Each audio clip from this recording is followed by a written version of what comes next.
Welcome to the party, pal.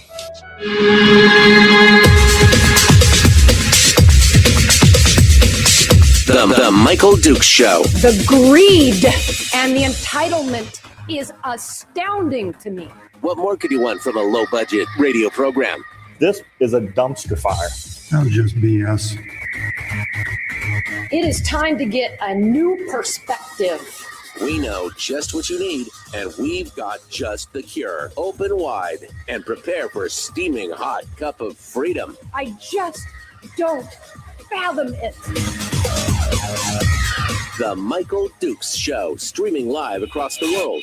Oh, man. Live around the world on the internet at michaeldukeshow.com and across the state of Alaska on this, your favorite radio station, and or yada, yada, yada. Hello, my friends. How are you this morning? This beautiful, bright and sunny, and I'm lying. It's clear and cold. Not bright and sunny. It's clear and cold. It is the Michael Dukes Show, and we are broadcasting here on this beautiful Wednesday, hump day, middle of the week, getting ready for a big finale on Friday. That is our final day of the week, our final broadcast of the year. Just solidifying some things late last night with Willie Waffle and Chris Chang. We're going to have a bang up show. It's going to be a fun and frivolous and everything else. This last week of the broadcast year, we're just hanging out. I'll be honest with you. Can I be honest with you? Let me just slurp a little. It's not cocoa. It's delicious coffee. So this morning, just on a whim, I decided to pull up the news. Just really more than anything, I wanted to look at the weather, alerts and everything. And for the first time in days, there's no major weather alerts for the, core areas where we broadcast, nothing in Fairbanks, nothing in, the peninsula and Matsu and Anchorage and everything. But in that few moments that I was looking at all that stuff, I saw all the headlines and I just closed the window. I just closed it. I'm like, you know what? I don't need that. No, thank you. No, thank you. I do not need that in my life here at the end of the year. I'm all politicked and headlined out. And I'm ready to just relax, enjoy some quiet time, some downtime with the family. Brad Keithley's Christmas top 3 yesterday was really good because it reminded us of what's important and the family, the time with them, travel and the optimism. That's what we need. And need a whole lot more of that in my life, and a whole lot less of the doom and gloom headlines, murder, mayhem, killing, terrorism. This is the worst part. It was everywhere in the state. Fairbanks had a story, Anchorage had a story, Matsu had a story. The thing in Australia, and then the Brown, and then I'm just stop. Just stop. Right? I was just like, nope, no, thank you. Can't do that. So today, we're going to be doing some Christmas. We're just gonna share some Christmas cheer here and memories in hour one. Now, I've gone ahead and I have opened up the phone lines. Now it's super early, and I know that usually in the first hour nobody wants to call in and talk to me. So I mean, it is what it is. But I put it there just in case. Phone lines are open. If you want to sound off with us this morning, you can feel free to do so and share Christmas memories, anything you want. I'm still laughing about the Thanksgiving memories that we got with Sam the raccoon. I thought that was for those of you who don't know what we talk about. One of our callers called in to talk about how they had a pet raccoon when they were growing up. And anyway, so we're gonna open up phone lines today, and if you guys want to talk, I've got top Christmas traditions from not just here in America, but we're going to talk about some of the weird ones from around the world, which are fun. I mean, that's going to just kind of be fascinating and fun because I like it. And then we will in hour two, the guest that I've been waiting for. I don't know if you've been waiting for it or not, but the guest that I've been wanting to get back on the program, we tried to connect back in July. This guy's busy, man. He is so busy. But we tried to connect in July. Rod Pyle, Pyle, Rod Pyle, who is an author, and you can find him at rodpylebooks.com. And he is worked for JPL. He's worked for NASA. He's been a consultant on the History Channel. It's going to be amazing. He's got his latest book is called First to the Moon. First on the Moon. I apologize. First on the Moon. And it's a book about, obviously, the 50th anniversary of the Apollo mission moon landing with a foreword by Buzz Aldrin.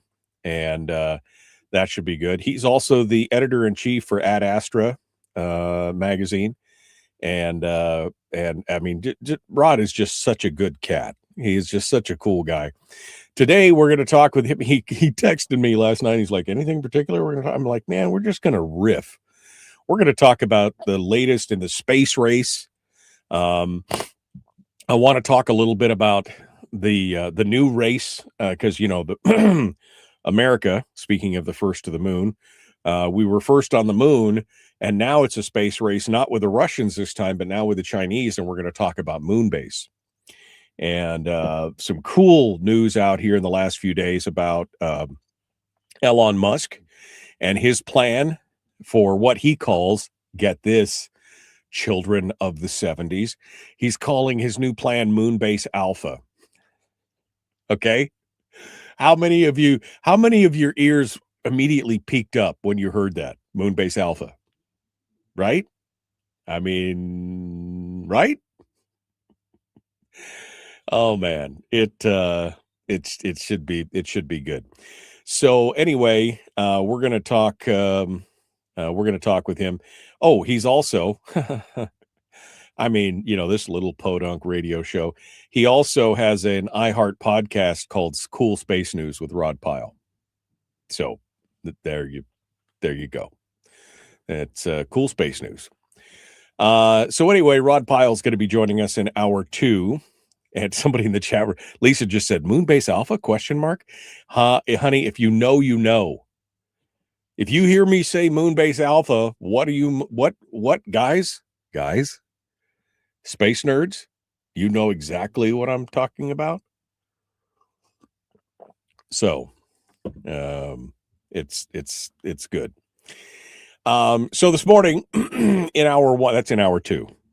Sorry, I'm rambling. And then, but in hour one, we're gonna share some history, some historical Christmas memories and traditions. And what are phone lines are open 319-527-3864 319-527-3864. Tired of the wind, says Chris. She's over in Seldovia. We had no planes for 4 days, which means no mail. Oh geez. I know. Right?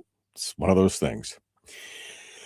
What did I forget?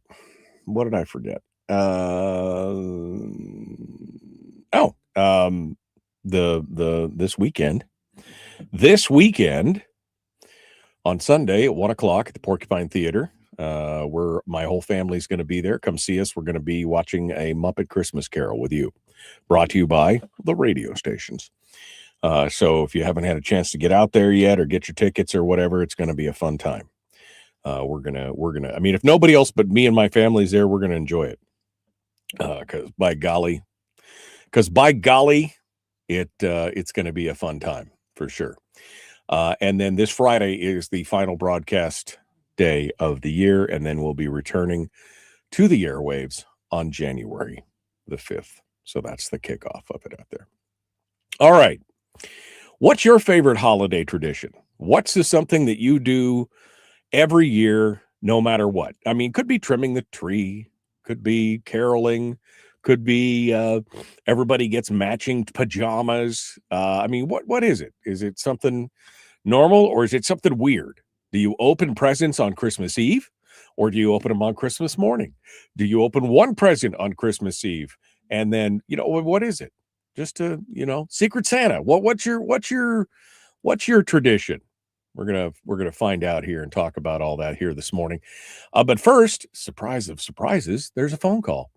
And here I said that nobody was going to call in the first hour, but let's get to it. Let's just crack open the Christmas goodies, shall we? And see what's going on. We'll start off over here. Good morning. Who's this? Where are you calling from? This is Aaron. Good morning, Aaron. I'm calling from Kenai. Good morning, Aaron. What's you challenged me. You challenged me with the early call, so I listen to you every morning. I start my day usually around 1:30 in the morning. So, so this is midday for you. All right, I get it. Yep. Yeah. I'm going to have lunch pretty soon. Yeah. So, anyways, I just wanted to call and say Merry Christmas, and I appreciate you and everything that you do in your show. And I do listen to you to pretty much most mornings. So, anyways, just wanted to say Merry Christmas. Well, I don't know. A whole lot to I don't know if, other than that. Yeah, I don't know if I should apologize for that or not, but I appreciate you listening. For calling in, and see, you beat the curve. You beat the curve because it's midday for you. Most people, they still haven't got through their first cup of Joe, so they're not cogent here so early in the morning. But all right, Aaron. Well, Merry Christmas to you, my friend. I wish you and yours a very Merry Christmas and a Happy Holiday. Thank you for coming on board. Well, thank you very much. Yeah, I appreciate it. Thanks so much. Yeah, I mean, when people say, "Man, I listen to you every day," I just don't know whether they go, "I'm so sorry. I am so sorry for you. I apologize." All right. What else we got here? We're going to get started here in a few minutes. Oh, some of the news stories that we're going to talk about with Rod. I guess I should have told you this to begin with. Moonbase Alpha, of course, I teased that here a minute ago. I just love saying that, Moonbase Alpha. We're also going to talk about 3i Atlas, which, man, people are losing their minds. We'll talk about Maven, which is circling Mars, and whatever other story just kind of comes to mind for us. We're gonna hang out here and have a good time with Rod Pyle an hour or two. But meanwhile, when we get back, we'll we'll start talking about Christmas traditions and more. And we will continue. We'll continue here in just a moment. We'll be right back. The Michael Duke Show, common sense, liberty-based, free thinking radio. Back with more right after this.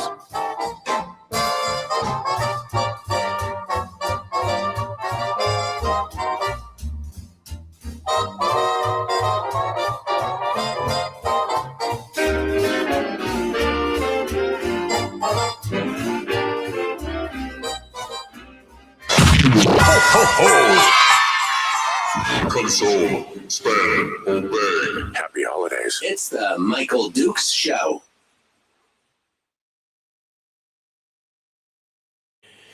Okay.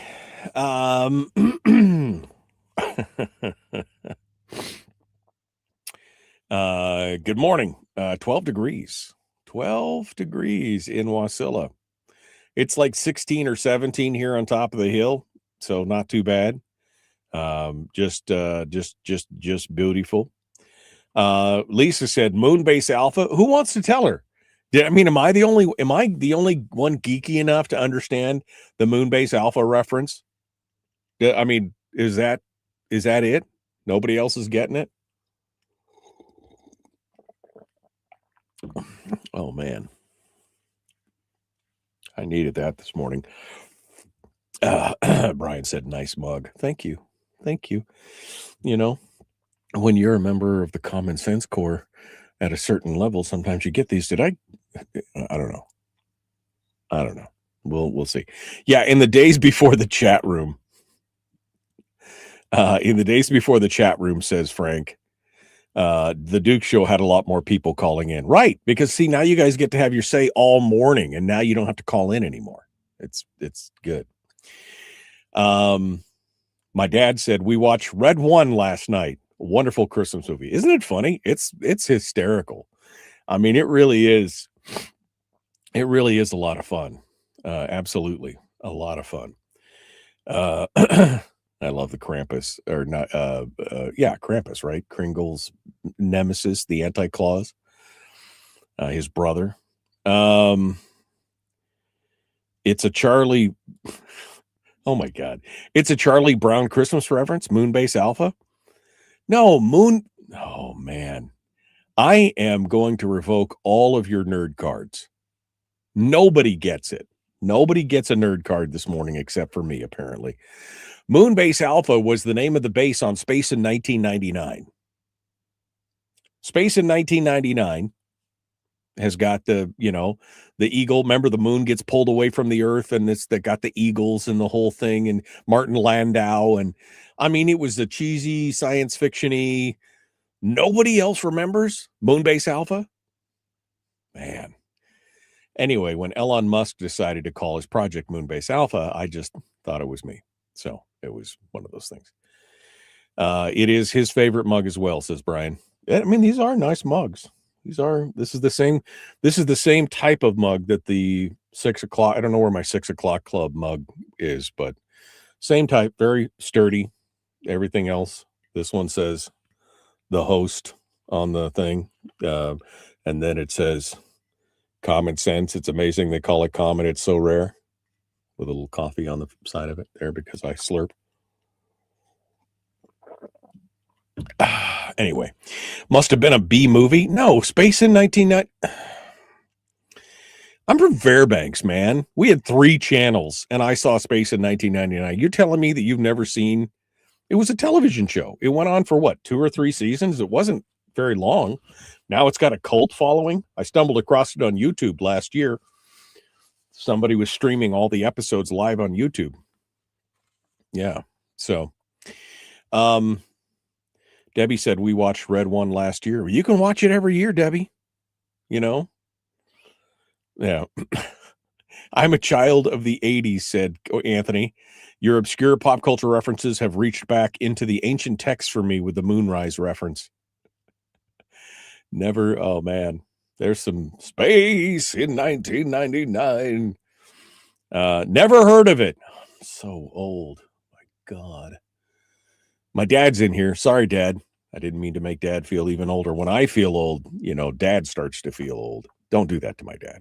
He's young at heart. He's young at heart. Yeah.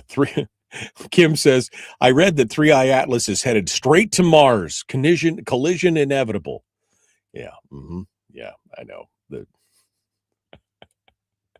Chris said, I've never seen or heard of it either. And Chris is my age.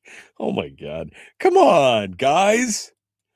I must be totally geeky. I must be, that's okay. Peak geekness achieved. I think I've reached it. All right, here we go. The Michael Duke Show.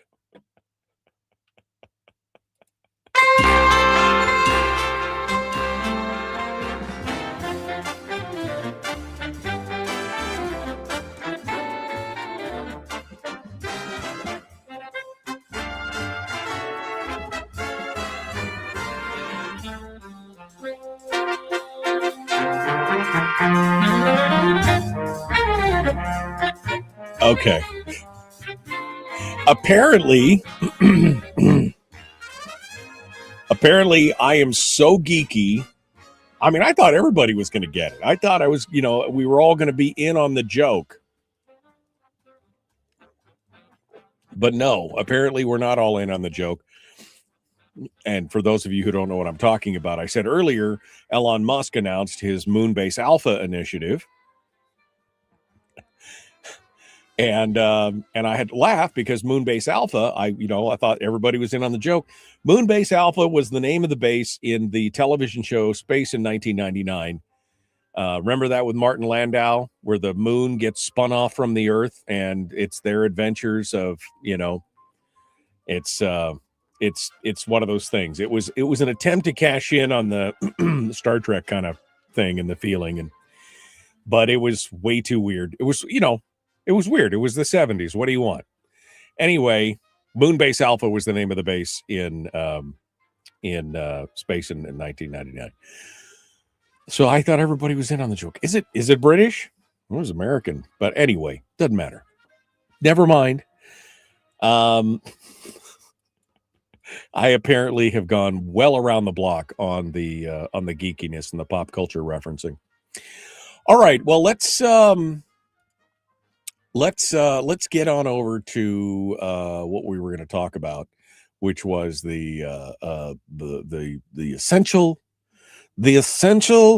holiday traditions. Not just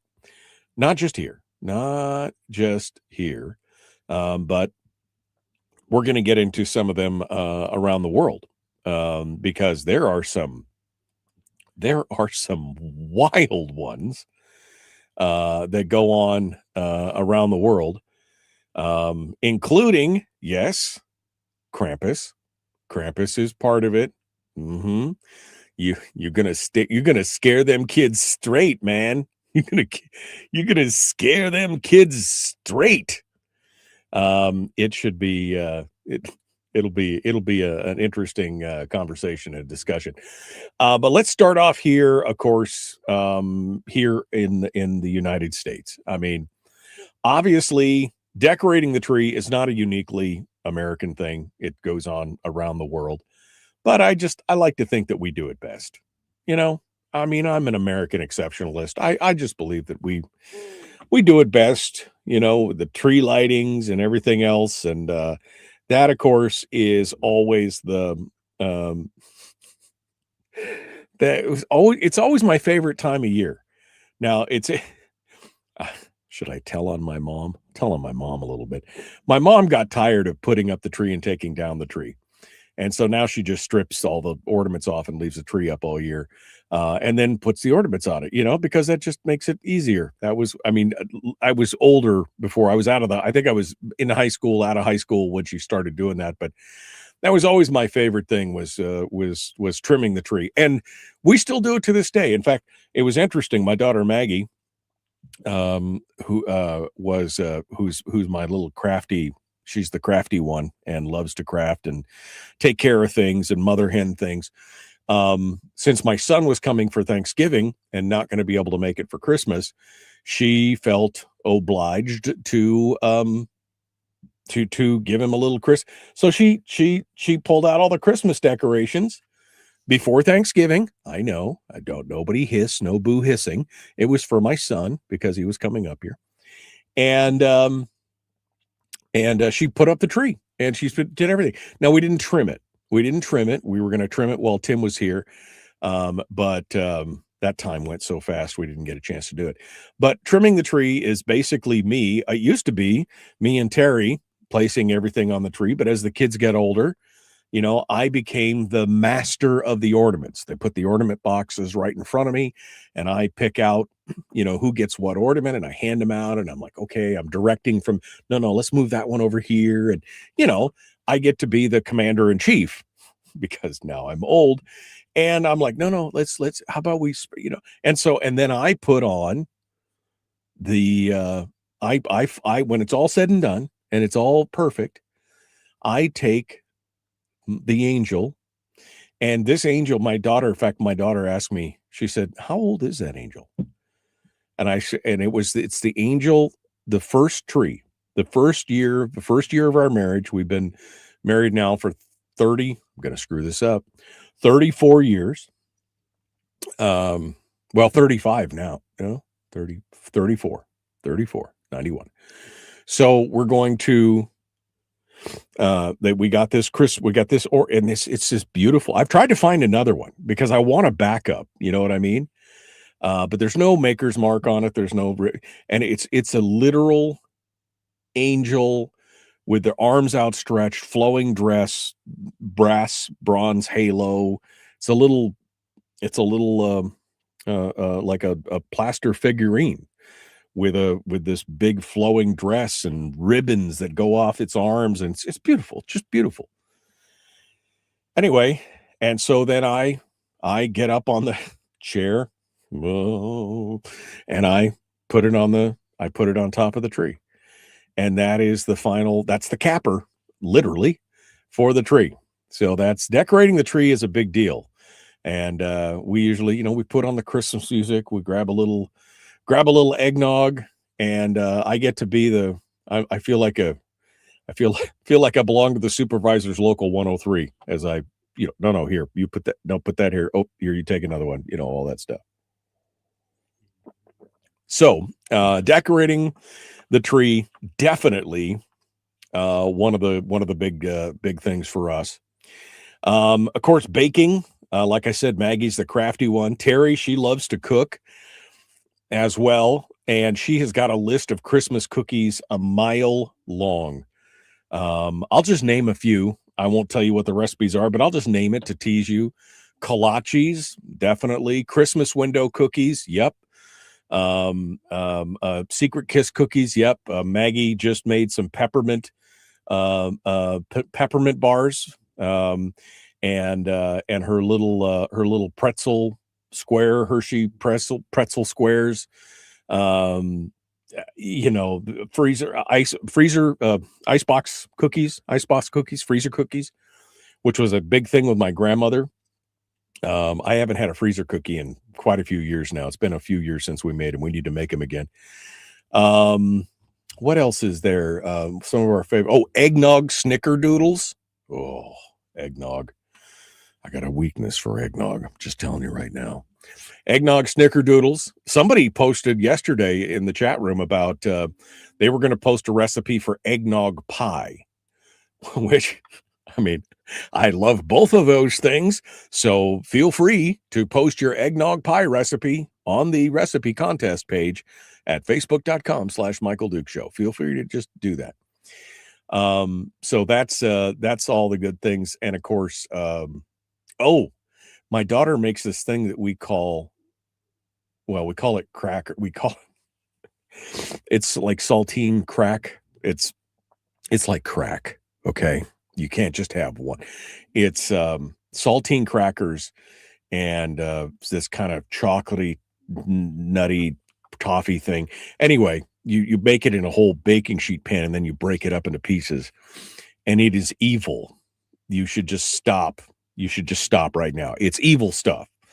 But it is delicious for Christmas. Absolutely love it. Absolutely love it for Christmas. So baking, that's a big deal. Decorating. We never did the gingerbread houses, right? Gingerbread. I know everybody, I think one year we did gingerbread houses and it's like, ooh, that's a lot of work. And I think we even bought the gingerbread kit. I don't think we even baked the gingerbread. I think it was, that takes a lot of patience. And when you got a lot of young kids, it's not something that you want to do. So we never really got, but some people, man, that is their Christmas tradition, is like the best gingerbread houses that you could bake and put together as well. So, but that's, if that's something that you do, that's great. That's great. Advent calendars are a countdown. We've done an advent calendar for quite a few years as the kids were growing up. Everybody would get so excited. And of course, when you've got 5 kids and there's only 24 days on the advent calendar, and you got to take turns of, okay, you get to open the gate, that you get to open it up this time and take the chalk, it's good, but it's, somebody feels left out when it's all said and done. But Advent calendars are cool, and especially as we have kind of expanded as we've gotten older into the true meaning of Advent and getting ready for the holiday season and the celebration of the birth of Jesus and all that. It's been a big thing. Now, also, if you followed this show, you know that Christmas movies, we've talked about that ad nauseum here for the last few days. A big Christmas movie marathon is inevitable, and our Christmas watching starts this Friday. We've watched a couple things, nothing, but this Friday it's going to really start, and then of course Sunday with the Muppet Christmas Carol at the Porcupine will be a big one for us. But we're going to have a big marathon. It'll be Elf and It's a Wonderful Life and Holiday Inn. It will be, Home Alone, Red One, Violent Night, just all the Christmassy. We don't do like the Santa Claus or some of those, although the Christmas Chronicles with Kurt Russell, I really think is cool. I really enjoy that one. I think I'm going to watch that one again this year. But movie marathons, some classics. Definitely, I think, going to watch The Bishop's Wife again this year with Cary Grant because I recommended it to Chris Story earlier, and I didn't get a chance really to watch too many Christmas movies last year. So I think that'll be so. Christmas movie marathons are a big deal. When do you start? When do you start watching Christmas movies? Is it the 1st of December? Or do you start the week of Christmas? Or do you just watch one or two movies and it's on Christmas Eve or Christmas Day? That's the bigger one. And then here's the extra credit. You ready for the extra credit? What do you do on New Year's? Right? For years, our New Year's treat, have I mentioned that we're a little geeky and nerdy in my household?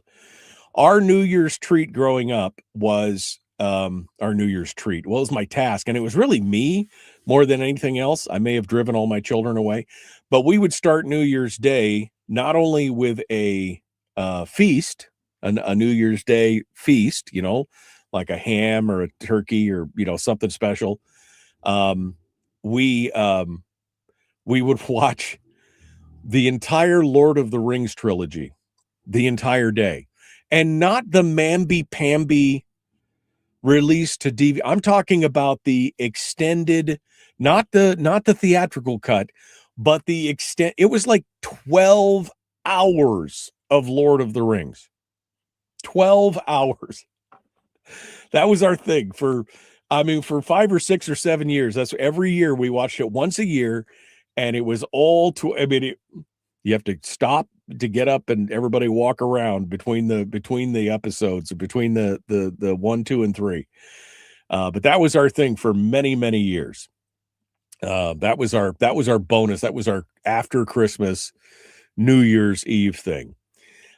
Christmas lights, we do that, occasionally we drive around and take a look at that. Something a lot of people do that.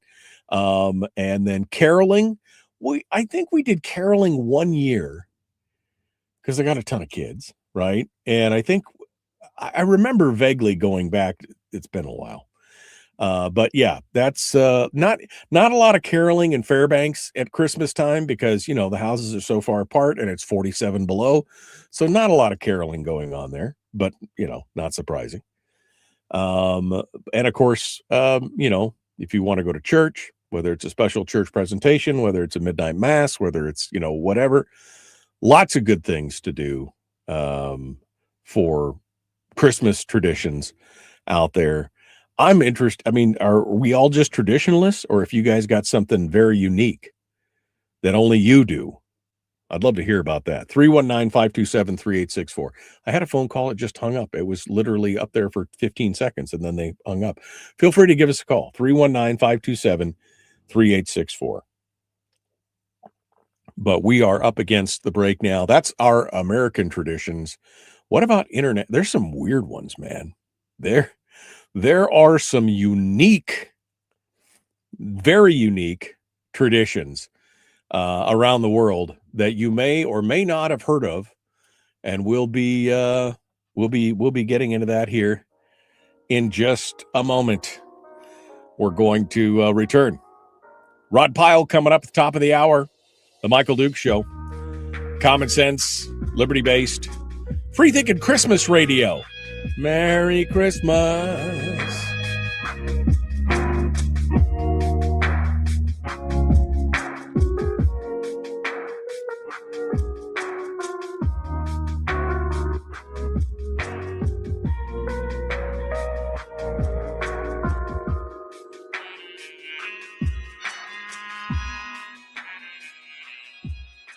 It's the Michael Dukes Show.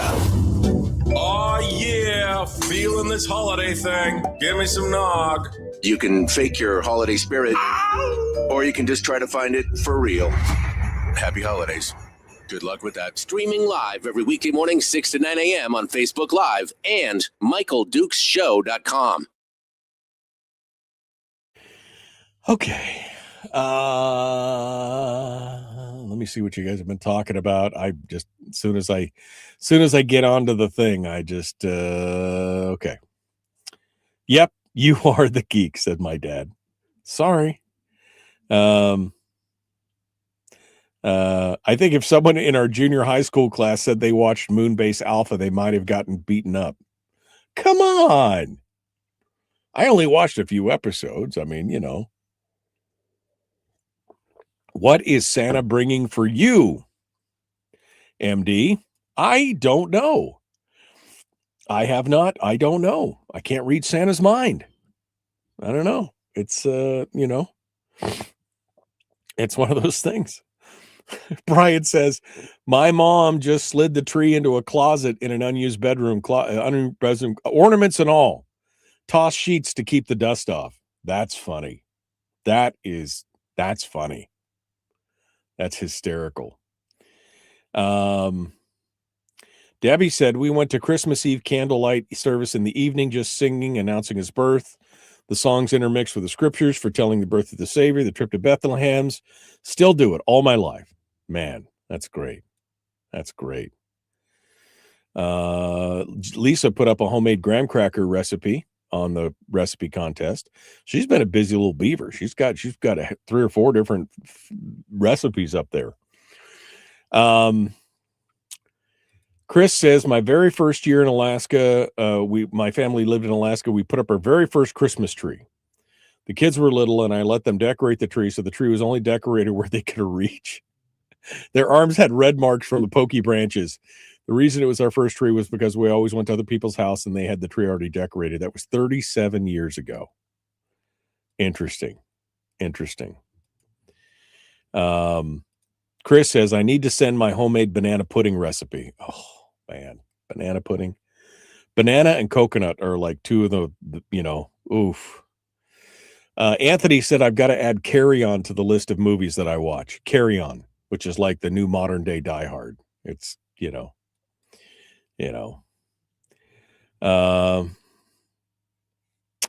We just watched Tim Allen, the Santa Claus again. That says him.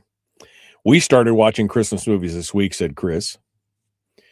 New Year's is just kind of another day for me. Honestly, I take 3 days off for Christmas, so typically by the time I get back, things have piled up into the new year. I know. I feel you, man. I feel you. Does no one celebrate Hanukkah? Maybe. I don't know. There could be some folks in here who are of the Jewish persuasion who could celebrate Hanukkah. I don't celebrate Hanukkah, but, you know, possible. Yeah. Caroling in Fairbanks winds up being like an AI generated video, 6 seconds long and a bunch of random. I mean, it is a little bit cold, you know. I see they had to stop plowing because of the cold in Fairbanks. Yeah.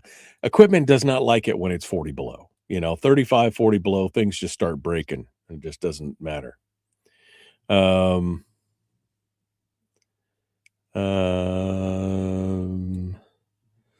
One of my besties is from Denmark.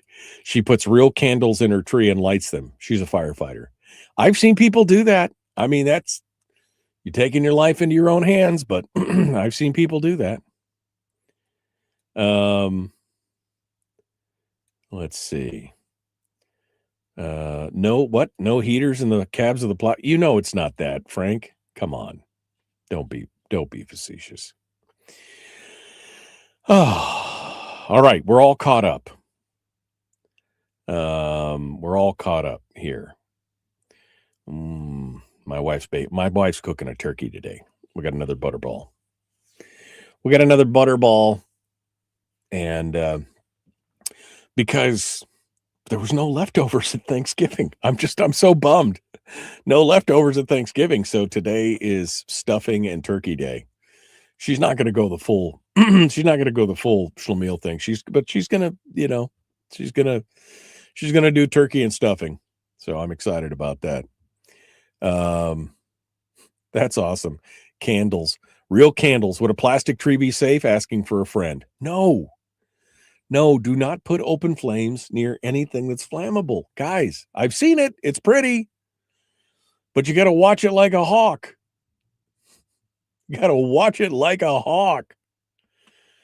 Yeah, turkey today. We're doing turkey today. Yum. Having the second Thanksgiving. Oh, what about second breakfast? Second Thanksgiving. Potatoes. Anyway. I'm loving it. Oh man. What a great day. Man, my coffee's getting cold.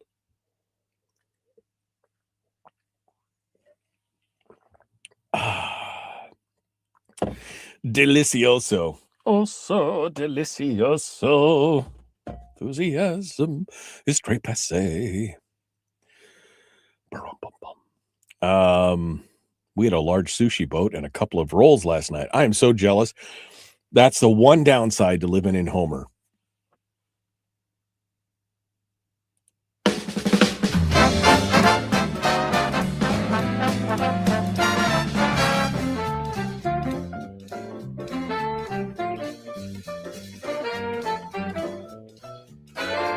Okay, I just almost got caught with my pants down. We were just saying it's the one downside to living in Homer and down on the Lower Peninsula is there's no good sushi. I mean, New Year's Eve meal is like sushi or Chinese. I mean, that's just kind of been a thing for us for many years, and a little harder to do. There's a good Thai restaurant here. But sushi, I miss some good sushi. Absolutely. That's going on. All right. We got Rod Pyle, who's going to be coming up at the top of the hour. He's going to be joining us. Author of a whole mess of books, including his latest one called First on the Moon, which came out last year. He also wrote Blueprints for a Battlestar and Interplanetary Robots, and I mean he's amazing stories of the space age. He's got a whole bunch of books. I mean, just I don't know, like 15 books. He's got a whole bunch of them, and you should go out there and check him out if you love it. If you love space as much as I do, and the whole idea of space exploration and to the moon, and I mean, if you've watched The Expanse more than 3 times, you probably should be watching and reading Rod Pyle. That's all I'm saying. I can't tell you how many. My wife asked me the other day, we were doing something. I was like, man, I feel like I should start watching The Expanse again. She's like, how many times have you watched that start to finish? I'm a little embarrassed to say, I think I've watched it 7 or 8 times from start to finish, all 5 seasons. It's so good. So good. All right. I'm sorry. I got sidetracked there. It's the chat room. You can blame the chat room. Let's talk about fascinating traditions from around the world. These are the most fascinating traditions, top Christmas traditions from everywhere. I'm interested to see what you guys think of these, because there are some crazy ones. In Austria and Bavaria, they Krampus, man. Krampus. It's not just a Christmas movie. It is a real thing. The terrifying horned figure of Krampus punishes naughty children. And they are, I mean, it's like it's not like you'll get a lump of coal in your stocking. It's like if you're naughty, Santa Claus is not bringing you coal. His brother Krampus, with the evil goat horns and everything else, is going to come up there and eat your soul. I mean, not eat your soul, but he's going to give you switches and chains. He's going to chain you up and switch you. Talk about terrifying and scarring your children for life. I love it. I know. In Japan, the Christmas dinner is a KFC feast. That's their Christmas dinner. And in fact, there's a tradition where many Japanese families order their meals weeks in advance to get everything all squared away and have Kentucky Fried Chicken for their Christmas dinner. That's what they, that's what they do in Japan. They got nothing else. In Italy has La Befana, which is a whimsical Christmas witch who visits on January the 5th, which is, I guess, a post-Christmas, I guess. The children hang stockings, hoping she'll leave small gifts and sweets. Apparently, the La Befana, the witch, is still on a quest to find baby Jesus, and her heartwarming gifts reflect her kindness. I mean, seems a little weird to have a witch chasing after Jesus, but, it's a whole different thing. In New Zealand, Christmas, of course, falls in the middle of summer. It's not winter in New Zealand. And so they have Barbies on the beach. Everybody gathers for al fresco dining, fresh seafood, meat, seasonal vegetables, and they hang out at the beach. That's one of the big things down there. In Iceland, the 13 days of Christmas are marked by visits from the 13 Yule lads. I know it sounds like a boy band. 13 Yule lads. Children place their shoes by the window each night, and they receive sweets for good behavior. Or if they've been bad, Krampus is not there, but they do get a rotten potato in their shoe. No coal. Nothing is clean and non-smelly as coal. No, they get a rotten potato in their shoe because. In Sweden, they have St. Lucia's Day on December the 13th, a heartwarming spectacle. The eldest daughter of each family becomes St. Lucia, donning a white robe and a crown of candles, and they serve saffron buns and coffee. I mean, I'm interested. In Catalonia, in Spain, they have a tradition called Tio de Nadal, and it features a Christmas log that children beat to receive festive gifts.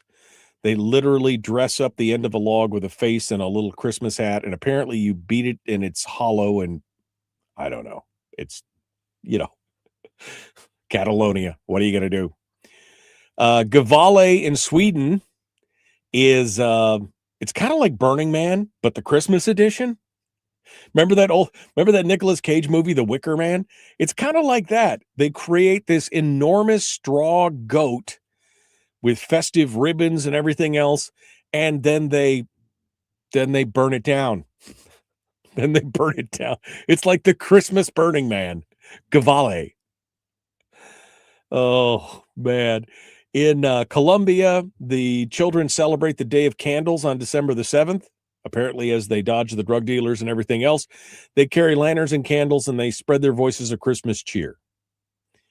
Also in Iceland's Yule lads, I mean, we had the Yule lads earlier where we were talking about the the Yule lads and the rotten potatoes.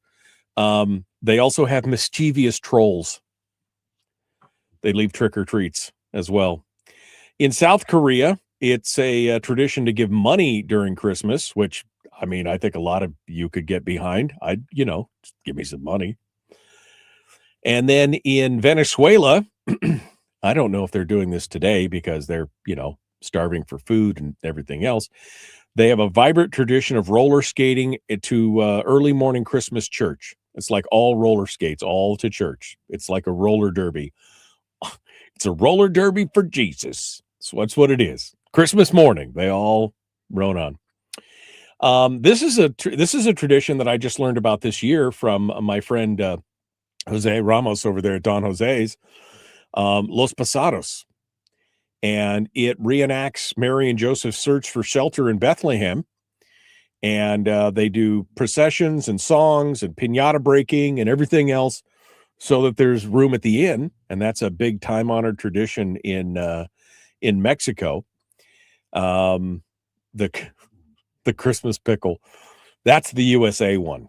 That's where you hide the pickle ornament. Does everybody do that still? Do you guys does anybody else do the Christmas pickle? We do. We do the Christmas pickle. We actually have the little pickle ornament that you hide in the tree. Somebody's got to find it. And that's some of the coolest things. In South Africa, they picnic outdoors because again, it's warm. It's summer. Foie gras in France is a tradition. Of course it is. The French. And in the Philippines, they have a giant lantern festival. In San Fernando, Philippines, they have a giant lantern festival with oversized lanterns, like huge, breaking up the night and doing everything else. So it's there's some cool things. I don't know if I want to incorporate any of those, but it would be a fun time for sure. Oh, I will say that the final one is because we're into food. The final one, breakfast tradition in Finland. Christmas morning is celebrated with rice and milk porridge topped with cinnamon, milk, and butter. Whoever finds the almond placed inside one of the pudding wins. There's a little bit of a contesting thing in it as well. So it's fun stuff. Check it out. It's fun stuff. All right. Well, we got to go. The Christmas pickle, where did that start? I have no idea. We started doing it about 10 years ago. I don't know. All right, Rod Pyle is about to join us. We're going to kick things off and enjoy that. Hour 2, we're going to get our space nerd on. I can't wait. Merry Christmas. The Michael Duke Show, Common Sense, Liberty Base, Christmas Radio. We'll be back with more right after this. Don't go anywhere.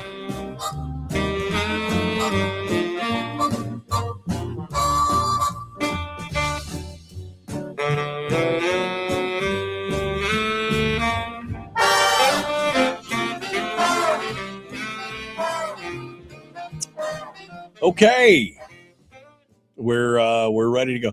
Yeah, what Rick says? What, the Christmas pickle? Where did that start? I don't know. Spider on the tree. Our family has done the spider on the tree ornament.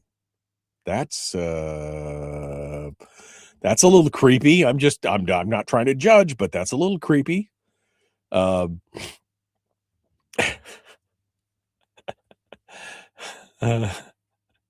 Wait.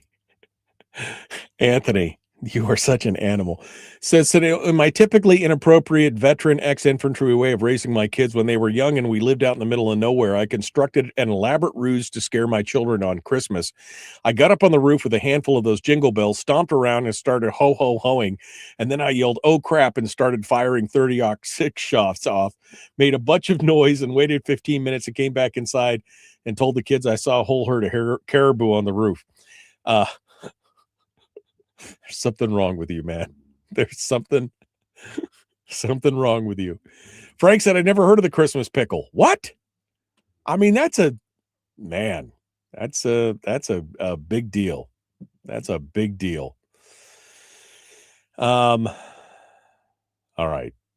I'm sorry. I'm scrolling backwards. I see Rod is in the green room. We're going to get to Rod here in just a second. I'm just scrolling backwards here. See if there's any big comment that I missed that I want to highlight. All right. Looks good. Okay. We're all ready. I've been looking forward to this for a while. We tried to get Rod on in the middle of summer, but he's a busy guy. Let's go get it. Get it going on here, and we will get Rod Pyle up on the program. Good morning, my friend. How are you? Hello, I'm good. How are you? It's been a while. It's been a hot minute, man. It's been a hot minute. You're a little grayer. I'm a little grayer. It's been a little. I mean, what happened? I thought we were both young men last what's time. What's this little grayer thing? I think we're both pretty much around the bend. I know it's been crazy. How things been going, man? It's been quite a crazy. You've been busy. I mean, the last couple of years. I think it's been 2 years since we've had you on the program. 2.5, 3 years. You've been busy. You've got a lot of things going on. Yeah, I have a book I'm working on, and I still edit the magazine Ad Astra. Although it's interesting, when I took that job on in 2017, God, it's been a long time. This magazine was it was only to the membership of the National Space Society. It was kind of floundering. I won't say it was like mimeograph grade, but it was not doing great. And since then, we've cranked it up to about between 64 and 70 pages, full color, print. But the weird thing is we got it into the marketplace, so it's for sale in bookstores across the U.S. and I think we're still in Canada. We kind of come and go in Canada, but couple thousand bookstores, and we were doing okay according to the vendor. We were doing just fine in the marketplace, and that might mean you're selling like 7 per bookstore in a given quarter, which to me is shameful. But they said no, that's great. But what happened was there were like 3 or 4 other magazines in our vertical in the space topic that all died.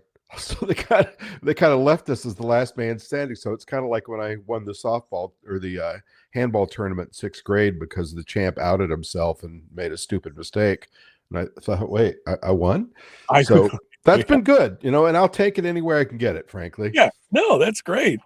That's great. And of course, you've been doing a lot of book. Your new, your latest book, First on the Moon, I know is out right now. And that's got some good stuff. When we moved, a lot's happened, Rod. You and I haven't really talked much. Last year, I bought a group of radio stations down on the peninsula of Alaska. What? Yeah, I bought some radio stations, and we moved down here. And so when I was moving, I was packing up some of my books, and I found Blueprint for a Battlestar and Amazing Tales of the Space Age and things like that. And I was like, oh, I got to read these again. They were so much fun. So there's some good stuff to talk about there. But we love to have you on. I want to talk about. Go ahead. I'm sorry. I have a question, though. How does one go about buying a chain of radio stations? This is something that used to only happen for multi-millionaires. Oh, well, I mean, it's a 4 or 5 stations down here. They broadcast across the peninsula and across parts of the lower part of Alaska. Private owner. They've been broadcasting my show for 5 or 6 years on their stations, and he was 81, 82 and decided he wanted to retire, and he couldn't think of anybody better to be part of it than yours truly, I guess. Because I'm always talking about how I wanted to move down here, but I could never figure out how to make a living. So I bought my own job, apparently. And, and so here we are. That's really kind of amazing. And you're where? In Anchorage now? No, I'm in Homer, down on the Ketchimack Bay. Okay. Down the end of the road. We're at the last stop on the highway here, the end of the road. So no, it's been amazing, and it's been a hucklebuck year. We started January 1st of this year. We took over officially in January 1st. So I spent all of last Thanksgiving and Christmas trying to get everything off the ground because we rebuilt the stations and did all new automation and everything. I mean, it was quite a thing. So here we are, just doing it. But yeah, so there's been a lot of changes for both of us over the last couple of years, and we just haven't had a chance to. We should do this more often. I know you're super busy, but I would love to hang out and do this more often with you. Yeah.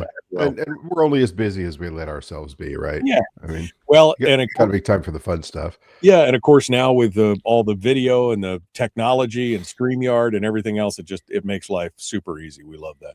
Yeah, I'm impressed with StreamYard. I'd used it years ago, and it was kind of frustrating, but they've done a lot with it in the last couple of years. They've upped their game for sure. All right, I'm going to pull you back in the green room because we're about to rejoin the radio here, and we're going to get started and get things ready to rock and roll. Folks, please like and share, like and follow. Let's get to it. The Michael Duke Show. Common sense, liberty-based, free thinking. It's Christmas time. I don't even care about that stuff. Here we go. Let's get to it.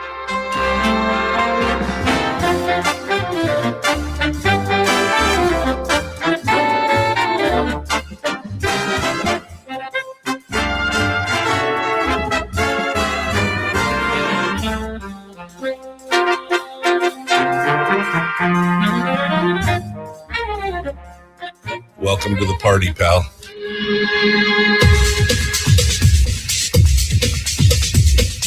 The Michael Duke Show. The greed and the entitlement is astounding to me.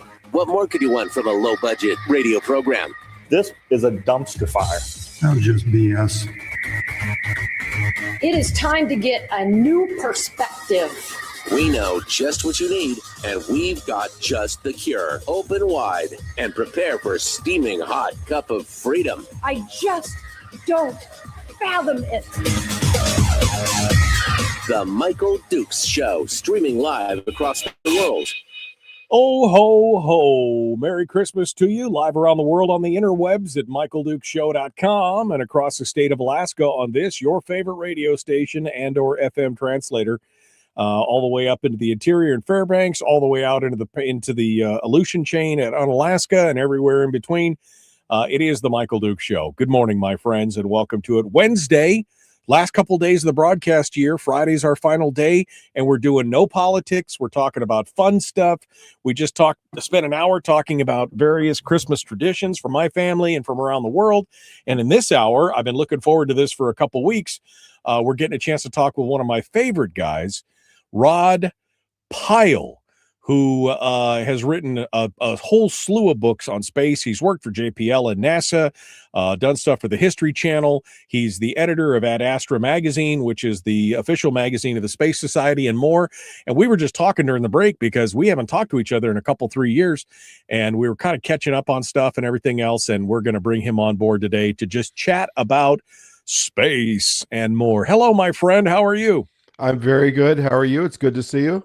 It's good to see you. It's Merry Christmas to you, and I'm glad. I thank you for taking the time. I know you're a busy guy, and I appreciate you coming on.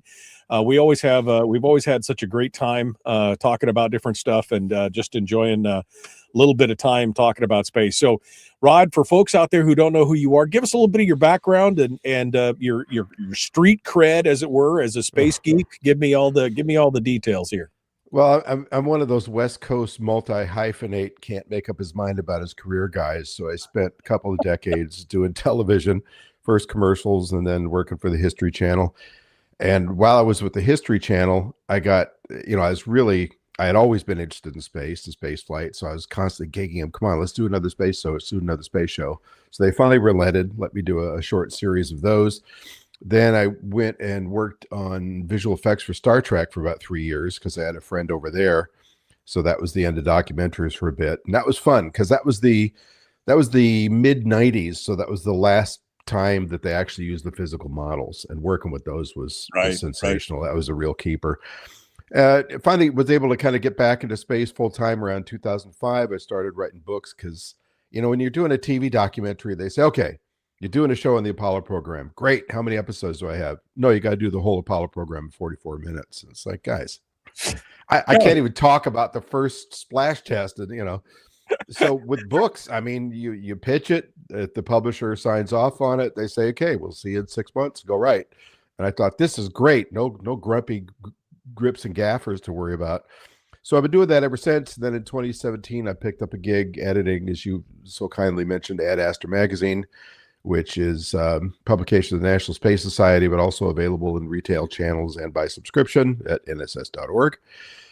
And lastly, I've got a podcast called This Week in Space on Twit TV. and all the major podcast outlets, and we put up a new show every Friday afternoon.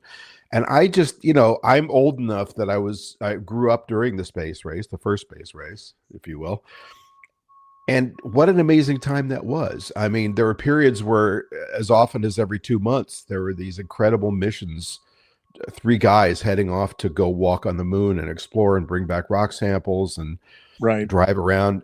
I mean, what better gift can you give a kid that's a sci-fi nerd than that? So I think that really was the core of it, just growing up then. Absolutely. No, I mean, and I love it. And I've been following, of course, we're of an age, and I've been following this for years, watching what's happening and kind of, like you said, the first space race. And now, of course, we're into the next space race, which is a return to the moon, right? So we've got the Artemis program, which is NASA's brainchild.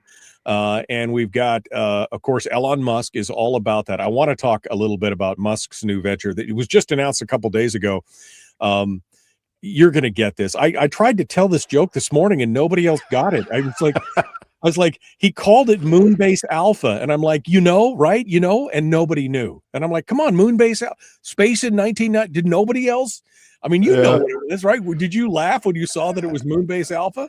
Well, he's been calling it that for a few years. He just got more public about it. And, I mean, we remember, I was not a big fan of that show, but we remember that the whole reason Moonbase Alpha was special is because there was a big explosion on the moon that threw it out of Earth orbit, and they're traveling through dark space, although for some reason they always still have sunlight coming from somewhere.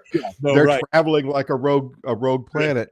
And I thought, well, let's hope that's not the fate of the first moon base. But Yeah, no, but of course I had to laugh because they never talk about what happened back on Earth after it ripped the moon out of the. I mean, it would have destroyed the Earth, but no big deal. But even as a kid, I thought, well, wait a minute, that would, Anyway, it wasn't a very good show.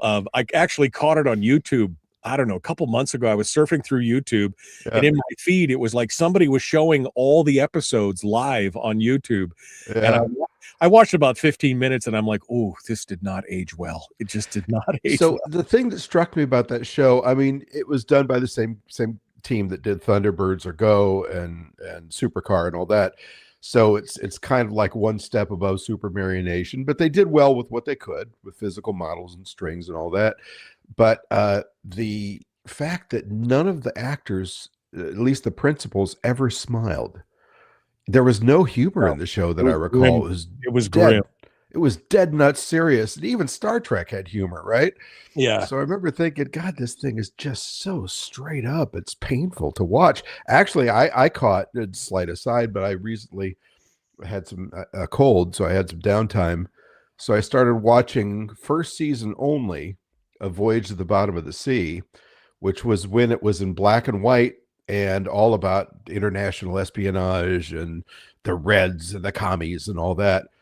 And it actually held up pretty well. It got stupid later because Irwin Allen always did, but it actually held up okay, which is more than I can say for Lost in Space. By episode 5 or 6, that was pretty sad. The first one. As a certified space guy, and of course working in television, working for Star Trek and doing stuff for JPL and NASA and everything else in the History Channel. What do you think is give me a rating on the top space, current space, shows of the last 10 years, maybe, of the best space sci-fi kind of things that's something you could watch and go back to and enjoy, movies, series, whatever. Give me your hit list here. I think that the top position has to be The Expanse. Now, I read some of the books. I had a little trouble getting through them, I have to confess. But the show, the first season was odd because it's like, what's this half-shaved head gumshoe thing going on? And because I hadn't read the books at that point, I didn't get where it was going. And then Julie Ma shows up, and she's covered with all these glowing, creepy weed things. And you're thinking, huh? But by season 2, I thought it really hit its stride and was a sensational show. And of course, for a hardcore sci-fi space guy like us, here's a show where they don't just assume you've got push button gravity. God bless you. Finally, thank you. they're not walking around the USS Enterprise like it's some mauve-covered cruise ship. I mean, they actually have to have gravity boots on, or they have to be facing that proper direction and boosting at the time. And then the ships would flip to decelerate when they were nearing their target. But of course, our favorite as boys who will never grow up, right, were the chain guns. Yeah, the space battles. The space battles with the tracer rounds that glowed in space. Which yeah. I mean, it's there's a lot of stuff, and I was just saying earlier, I said, you're a hardcore space nerd. My wife asked me the other day because I said, I think I want to watch The Expanse again. She goes, how many times have you watched it? And I'm like, I think 8. I mean, I've watched the entire series like 7 or 8 times. Really? Because, oh man, it's seriously. Wow. It's one of my comfort things. I just go and I start. And there are certain episodes that you can kind of skip over if you get pressed for time. But like you said, it is probably the most true to life space. It's like Game of Thrones in space, right? So it's politics, it's geopolitics, it's adventure, it's everything else. But what I love is that it really is pretty much as close as true to life as you can get. It takes months to get anywhere, even at constant acceleration away from the Luna or the belt or wherever you're going. It took them 7 months to get out to the end of it. Of course that was constant pushing and then flip and burn and deceleration and everything else. But I just thought it was fascinating, and there's really been nothing like it in the space, right? There's really been nothing else like it that I can think of. I can't either. And I mean, we're in this golden age of streaming TV, which is better than a lot of the movies we've suffered through in the last 20 or 30 years. And I'm still waiting, I'm still waiting for that follow on. I think my comfort food show probably is, and it's old at this point, is to go back and watch episodes from the Earth to the Moon, the Tom Hanks, Ron Howard show. Yeah. I mean, those guys, especially then when the visual effects were still a little cranky compared to now, they just nailed it with that thing. Yeah. And it is so close. Every little detail is right on the money in terms of the spacecraft and how they behaved. And I'm writing a book right now about a flight director named Jerry Griffin. He's kind of the only guy from the Apollo flight director crew that hasn't had a biography written. So I thought I had to write that wrong. And he later was the director of Johnson Space Center. And I said, what was it like working with those guys? He said, they were just so straight up and honest and with it, and did have to remind us technical advisors frequently, it's a movie, okay? It's a TV show. It's not a documentary. We can't spend the first hour of the episode in Mission Control having them look through their logbooks, right? We've got to compress things a bit and make it a little more exciting.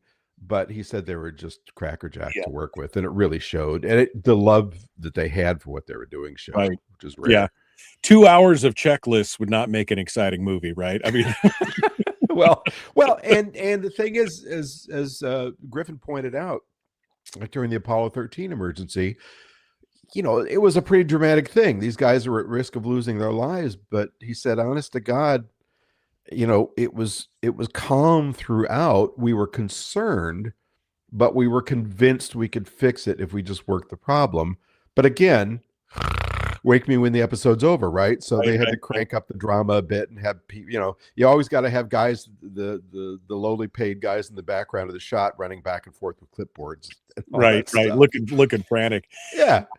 The other one that always gets me, and it's definitely not true to life, but it's still a lot of fun, is of course Firefly.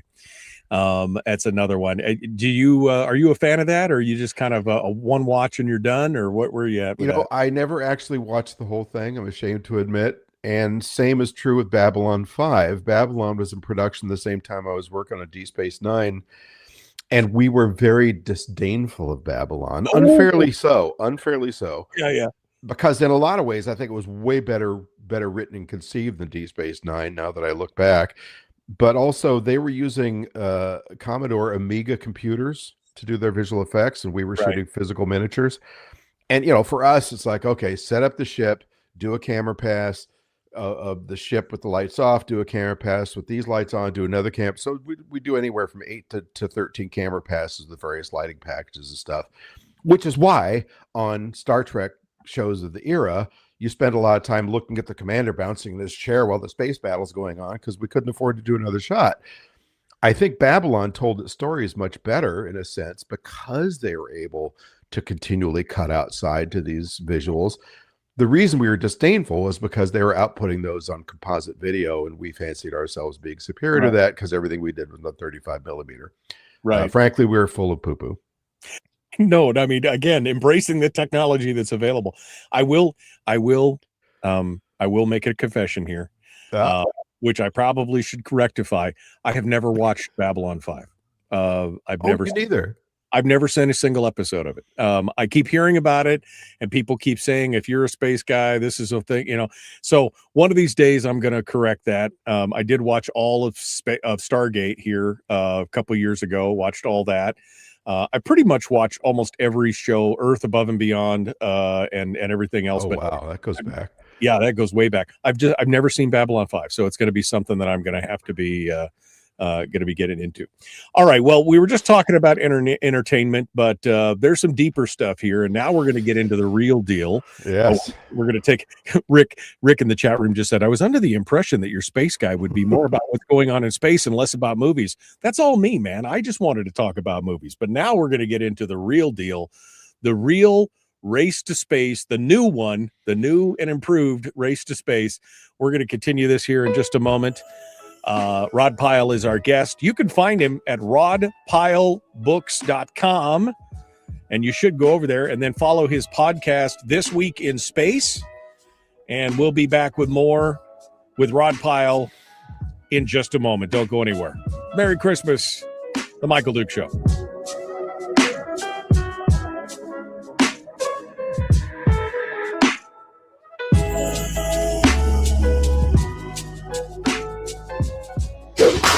Marty was pumped for Christmas. Woo, I'm pumped for Christmas. Ow! So Marty just bought himself everything he wanted. Yeah. Because Marty has no friends. That turned dark. It's the Michael Dukes Show. All right, we are in the break. Mr. Rod Pyle is our guest. That's totally me, Rick. I was the one that went off and on because, I mean, again, we got a little bit of everything here from Rod because, again, being part of that, the movie and the television industry with space and having his background, it was kind of a fascinating thing to watch. I'm so glad that you named The Expanse as number one. I felt like that was a me thing. I had read all the books before the show launched. And then there's rumors. This will be the last thing we talk about for movies and TV, guys. Okay. But there are rumors that because the book series, there's one more book, there's two more books beyond where the television series ended, but those books take place 15 to 20 years in the timeline future. And so there's rumors that everybody has signed an option to come back in 10 years, 15 years, and to do the next set of books, because it ended well, but in the same thing in the books, it gets wild in the last two books. And so if that's true, I'm all down for it, because that would be it would be an excellent addition to it. And of course, you're talking about the Amiga and the Commodores and everything else, but now the technology with the graphics and the CGI is just, it's so amazing. I mean, not a single physical model in that whole thing.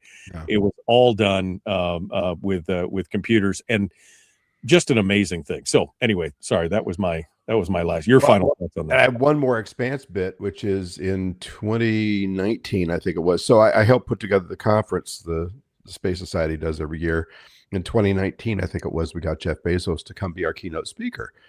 So he's up on stage doing his thing. And prior that day, we had the Expanse team, the production team, and the core actors as guests. So they're down in the audience watching Bezos speak. And at this point, the show's been canceled. It's done, So they're just there as kind of an after the event thing. And so Bezos is in the middle of his interview with a reporter, and he says, "Oh, excuse me 1 second, it's my phone." "Oh, hello?"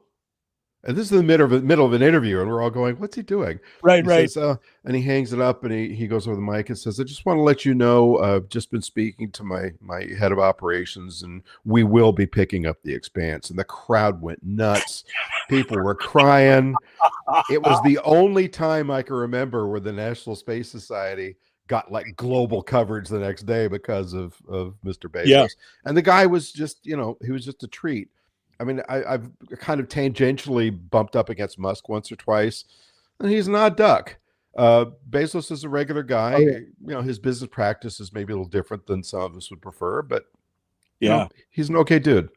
Yeah, no, they canceled the Expanse. What was it, season 3? I think it was after season 3 or 2 or 3. Yeah, it was on Sci-Fi, and they canceled it. And then when Amazon picked it up, it was like manna from heaven. It's gonna be amazing. So that's good news. All right, so when we come back here, we're about a minute and a half out. Mm-hmm. We're going to talk about the new space race. We're going to talk about 3i Atlas. All right, I know everybody wants to talk about 3i Atlas. Yeah. It's the new spaceship that's coming to pick us all, beam me up, Scotty, and everything else. And we're going to talk maybe we'll talk about Maven. Maybe we'll talk about some of the other things, whatever's on Rod's mind, because he's been following a lot of this stuff and going through it as well.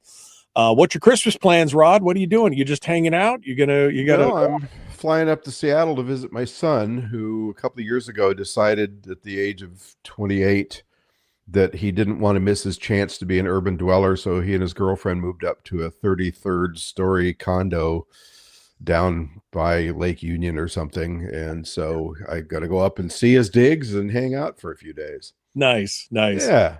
It used to be that I would have, if I had chosen a city at any point, it would have been Seattle, but that was about 20 years ago, before you had to trip over all the homeless and everything else down there. It's gotten kind of crazy in Seattle. Parts of it, where he is, it's kind of a reformed financial district, so it's pretty on the up and up. But I mean, compared to what we've got going here in LA, Seattle's pretty nice. Well, yeah, LA is even worse. I mean, oh my Lord. You guys are you guys got a whole new thing going on with your setup down there. We could spend a whole day, but we're not going to talk about politics today. Yeah. All right, well, let's get back to it. Here we go. The Michael Duke Show. Common sense, liberty-based radio.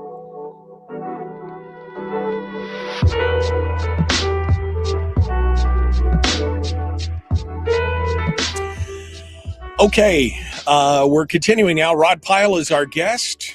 You can find him at rodpylebooks.com. Of course, he's got his podcast, This Week in Space. His latest book is called First on the Moon, which is available at, pretty much wherever you get books. He's working on a new one, which I guess you could tease real quick. Rod, what's the name of the new book, and what is it going to be dealing with? Well, I'm still in the middle of it, so we don't have a title yet, but okay. It's a biography of one of the least sung NASA flight directors from the Apollo era, but he was a pivotal figure in so many of their missions, and later went on to be the director of the Johnson Space Center. Name's Jerry Griffin. And I was stunned nobody had written a biography of him. And he and I were at an event. We were both speaking. We were standing next to each other. And I thought, okay, I'm gonna gird my loins here. So I turned to him to say, have you ever considered having a biography written? And he literally, I kid you not, turned to me at the same moment and said, you ever consider writing a biography of somebody like me? And it was like we just kind of stumbled all over each other's shoelaces. So it was a cool moment. Good. That's very cool. Well, we look forward to it. Most of your stuff is that I've read is fantastic, and I love it. And so I hope folks will go out there and check you out at rodpylebooks.com. All right. The big news, some of the big news, everybody's talking about it. I mean, everybody's talking about it. 3i Atlas. Okay, so this is the third interstellar object that's intersected the solar system in modern history. And of course, some people think it's a spaceship. It's going to be close. We're 2 days from the closest approach to Earth. Closest approach is 1.8 astronomical units. And just to give you an idea how close that is, quote unquote, that's twice the distance from Earth to the sun almost. So it's going to be close, but that's relative in space terms. Give me your thoughts on 3i Atlas and spaceship slowing down. Like, give me the full deal, because there's so much going on out there about it. Well, so this is the third interstellar object we've tracked slinging through the solar system. Obviously, that's been happening for billions of years, but this is the third time we've actually had the technology to spot it. The first was Oumuamua in, I think, 2017, if I remember correctly. Maybe it was earlier. And then there was 3I Borisov, two I Borisov. 2 means second, I means interstellar, / Borisov, because it was discovered by a guy named Borisov a couple years later. And now we have 3I Atlas. So, I don't think most people would bat an eyelid about this, in the public, because we hear this kind of news all the time. Oh, closest approach, this comet or this asteroid will be passing between the Earth and the Moon at 2 miles above your heads. Get a haircut, kind of thing. Everybody goes, oh, okay. But this became a big deal because of a gentleman named Dr. Avi Loeb, who at the time of Oumuamua was the chair of the astronomy department at Harvard University. Avi's a colorful character. I don't know him much, but I did work with him briefly on an article when I was writing for Caltech about 10 years ago. And he seemed like a reasonable guy.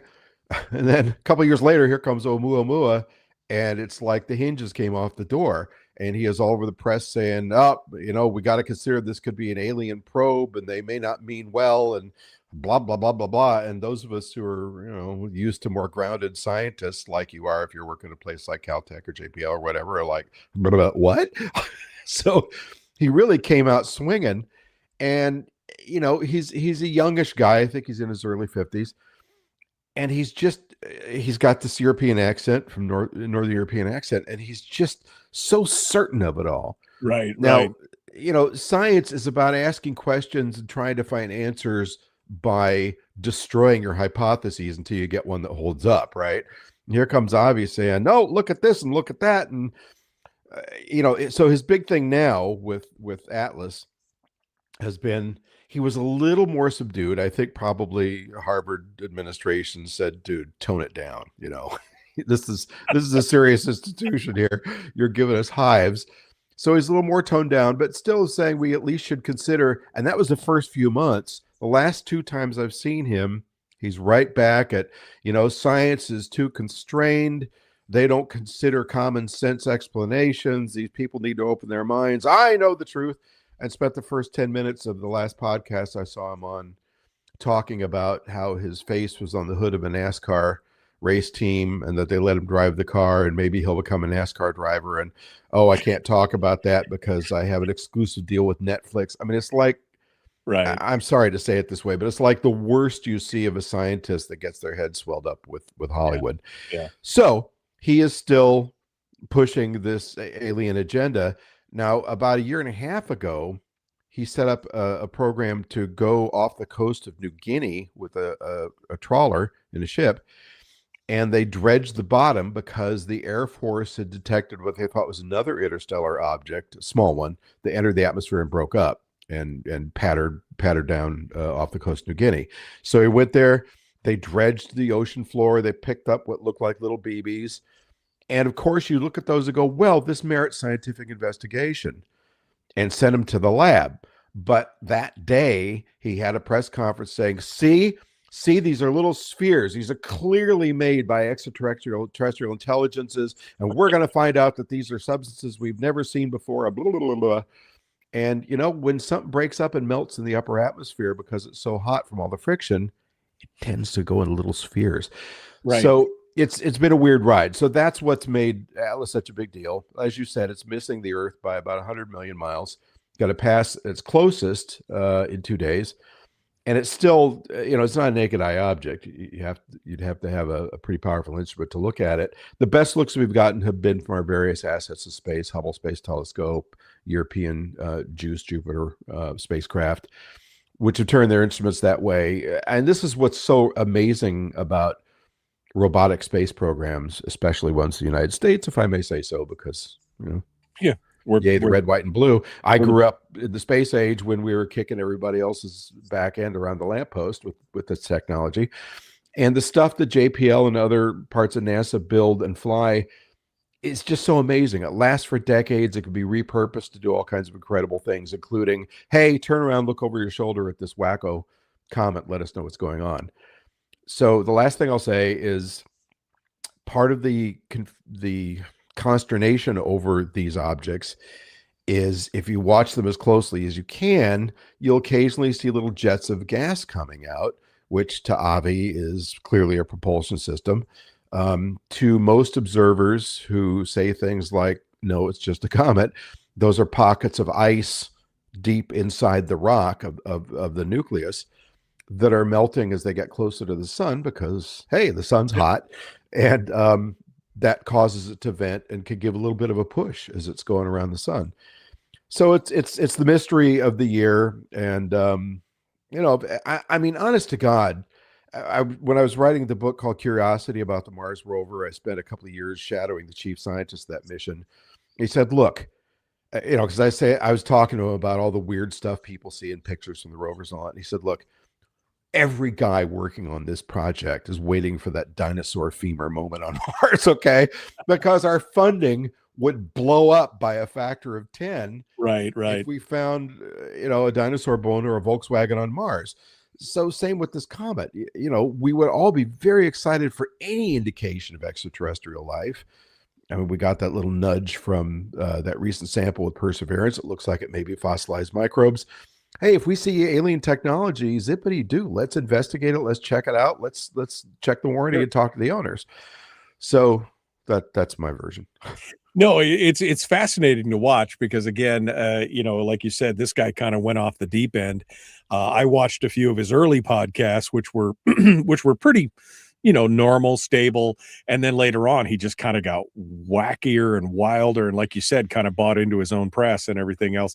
Mm-hmm. I think it'll be fascinating to watch, but I'm not worried about it being, wormwood or anything else, for you biblical scholars, you know what wormwood is, I'm not too worried about that, but it will be fascinating to see that out there. And we're going to understand a lot more about it. And speaking of American exceptionalism in space and talking about things that are well beyond their useful life cycle, did you see the latest news about MAVEN, which is the it's kind of MAVEN is a atmospheric vehicle. Mars atmospheric vehicle is the MAVEN part of the first part of MAVEN, and it was sent out in 2013 to Mars. Something to measure the atmosphere and it had a 1-year mission. Well, to measure the atmosphere and try and understand why it's not there anymore, because it's pretty clear. You look at Mars, you can see all these patterns of water erosion and stuff. So it's clear it had massive oceans at one time. So we're trying to figure out why it turned into this icy rock. So that was a mission. What stripped the atmosphere from Mars essentially? Because at one point it did have an atmosphere. And so it had a 1-year mission. It completed its 1-year mission. And like you said, for the last 10, 12 years, it's just been ticking away. And looks like they may have finally lost contact with it. It's spinning. But again, exceeded its mission parameters by 10 years. Still offering insight. I mean, this is what we're seeing from different probes and missions around the solar system. Well, and so we have 3 orbiters now, 2 currently operating around Mars. MAVEN was one, Mars Odyssey was another one, and the Mars Reconnaissance Orbiter was a third. And these 3 orbiting spacecraft, especially MAVEN because of its high orbit, gave us a really good ability to continually track what's going on with Perseverance and Curiosity, both of which are still roving on the Mars's surface because they have nuclear power supplies, not reactors. It's just a plug of plutonium that the heat generates enough current to keep them alive. But because of that, they're able to go for decades or more. And so Curiosity is in its 15th year now, and Perseverance is coming up on its 6th. Is that right? No. Well, from landing less. But these things have limited transmit power. So what traditionally happens is they transmit up to an orbiter, which buffers the information and then sends it on to Earth. Losing one of these orbiters is kind of a big deal because it's going to make it that much less bandwidth that we've got. Right. So as these things, and it literally went behind Mars one afternoon, and then when it was expected to come out the other side, we couldn't talk to it anymore. So it could have gotten hit by a fragment of rock or ice, or it could have had an explosion in a fuel line, whatever fuel was left, because they do deplete over time. Could have been a lot of things. Right. Well, and now it's one of the things, and I think that lends credence to either one of those theories, is either impact or some kind of catastrophic failure of the propulsion system, because now they say it's spinning.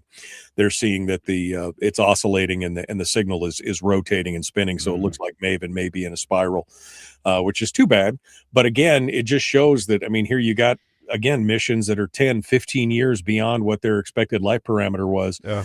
And it's super interesting to see and how this all works. But that's, you know, we watch The Expanse, we watch all these other shows, and we're like, oh, we're just going to jaunt on over to here or jaunt on over there. I mean, this is, you know, these are missions that take a year or two to get to even close where they need to be. I mean, to replace Maven, I mean, that's a 5 to 10 year mission just to replace Maven at this point, right? I mean, it's probably 5 if you got the money. I mean, the good news is if we were to do it this week, NASA would probably, and with NASA these days, you know, you don't know from week to week what's going to happen next. It used to be a pretty stable story to follow. Now it's kind of all over the map, but largely because of what the administration's been doing with them. But they would probably hire private contractors. So we just had this mission called Escapade that fired off to Mars on the Blue Origin New Glenn rocket, its second flight. And Escapade is going to send 2 orbiters into Martian orbit, and continue actually the work that Maven was doing. You know, but this way, with 2 orbiters, they can develop this 3D model. Well, Escapade was built by Rocket Lab. And this is, you know, there's always been private contractors involved with NASA, but NASA lets a contract, it's cost plus. There's NASA inspectors on the ground. NASA designs it, you build it, it flies. Hopefully it works. This is the new model of NASA turning to private industry and saying, okay, we got this much money, make it work, and don't take the contract. So Rocket Lab actually built these 2 probes. It's the first time it's been done this way. So I think if they were going to replace Maven beyond what Escapade's going to do, they'd probably do it that way, which is the great hope for this space program writ large, including going back to the moon, which we can probably talk about, right? Which is, okay, let's let capitalism and private industry do their thing and make this cheap and efficient. The problem is, while we're making this change, which has had a lot of stops and starts and stutters and missteps, China ain't slowing down. They are a purely government-run program. They don't have these changes every 2 to 4 years that reshuffle their priorities like NASA does. And they're probably going to be on the moon. My guess is, they said by 2030 with 2 astronauts. My guess is at the latest, it'll be October 29, because that's the 80th anniversary of the People's Republic of China. But I think the way things are going, there's a good chance it'll be 28. And I don't think we have a chance in hell of beating them at this point. Rod Pyle is our guest. We're up against the break. We're going to continue here in just a moment. Don't go anywhere. We're going to talk about the new space race. He just touched on it, the race to the moon, back to the moon, as it were. And we'll talk about our program and how it's working. We'll talk about Musk and Moonbase Alpha, the Artemis program, and more. We'll return here in just a moment. The Michael Duke Show. Common sense, liberty-based, free-thinking radio.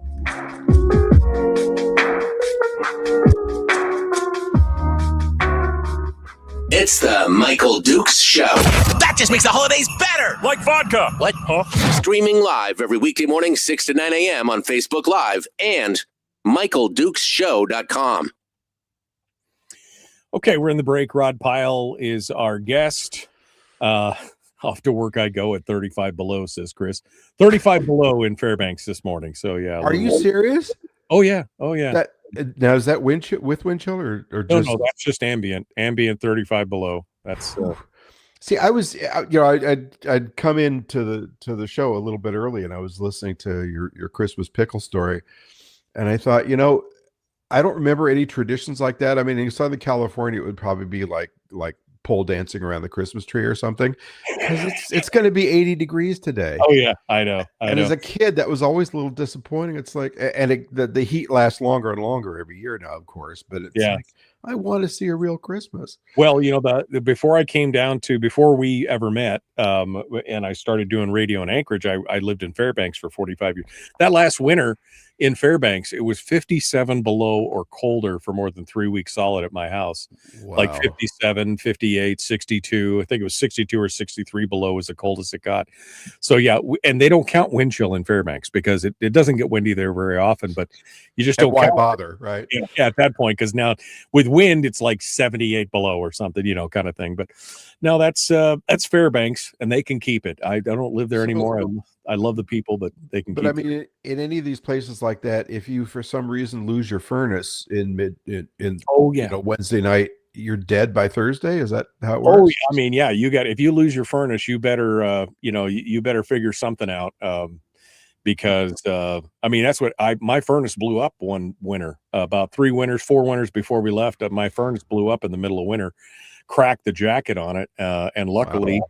Anthony, who's in the chat room today, he and his boss at the time came over and they put it was the same stuff that they use in submarine nuclear reactors to fix the jackets in nuclear reactors. It's this substance you pour in and it solidifies. And I was able to limp the furnace on throughout the rest of the winter at low pressure just to be able to keep the house warm. It was, it's a challenge living up there in that kind of thing. You think, you want to go up there and figure out what it's like to live on another planet. There you go. You can figure it out from there for sure. Well, I think since the last time we talked, I actually spent a month up on Devon Island in a NASA. Did we talk about that? No, but that's the Devon Islands where they do the training for Mars potential training. Yeah, so there's two groups. One called Mars Society, one's called Mars Institute. Mars Society is a little bit like Club Med on Mars. You go up there and you pretend that you're depressurizing and you walk around and they don't generate a lot of science. Mars Institute is run by a guy named Pascal Lee, and he is there with NASA money specifically to investigate exploration and sampling techniques and so forth. So that was wild. I mean, it's an Arctic desert, and I was there in the summer, so it never even got down to zero, and there was no snow. It's just red rock. But what a wild place and a crazy experience it was. Yeah. It was fantastic. No, that sounds like something that's going to be kind of useful in those kind of situations. But you definitely get a feel for what it would be like to be on an alien world with no atmosphere and everything else. I mean, because you basically are pretending the whole time, right? I mean, you go outside, you got to put the suit on, you got to just, see that we didn't do that. That was the other guys. Oh, those are a few miles away. This is strictly okay. We've got this drone with a sampling arm, and we're being paid to go over and investigate if we can fly across that chasm and pick up a sample without human contamination. So there's none of this pretend Mars stuff. It's strictly, okay, what's on the agenda today, right? That NASA or somebody is paying you to do, which I preferred because I don't need the pretend thing, because I already know I'm on Earth, but I'm on Earth in a place that is so much like Mars, except A, I can breathe. Right. B, I'm not being fried by radiation, and C, the soil isn't trying to poison me. Right. That's close enough to Mars for me. It's for another generation to actually go there. And how much you just mentioned the probe and everything else, and I've been reading more about how much robotics is going to change, and has changed. I mean, like you said, Curiosity and Perseverance. I mean, they're robotic rovers. They've been going for years, but the technology just keeps making leaps and bounds. How much do you think robotic technology is going to change the way we do that kind of exploration? Well, there is a faction of people that say, why are we messing around with spending all this money to send meat bags to Mars, us, or to the moon or Mars? It's really expensive. It's hard to do. People are very frail. Let's just keep sending robots. We're really good at that. We've proven really good at that. And, that's a longer conversation about, why we explore and go beyond the next hill and all that. But I think the big shift, of course, along with everything else, is going to be AI. I was talking to the former chief engineer at JPL a while back, and I said, this is probably a year and a half ago, I said, with the current crop of LLMs, what do you think about this? He said, the problem is that kind of logic doesn't do great for the applications that they need. Mm-hmm. But as they evolve more towards general AI, or agentic, or whatever they're calling it this week, now you've got systems that can so-called fly through failure. So if you're in the outer solar system where it's a couple hours back to Earth with a radio signal, It just makes a decision, knows what to do, and they're already close to that. But it's gonna be a whole new thing. And of course, the question in all our minds is, will they kill the humans when they arrive? Hold the line. Here we go. The Okay. Michael Show. Will they kill the humans?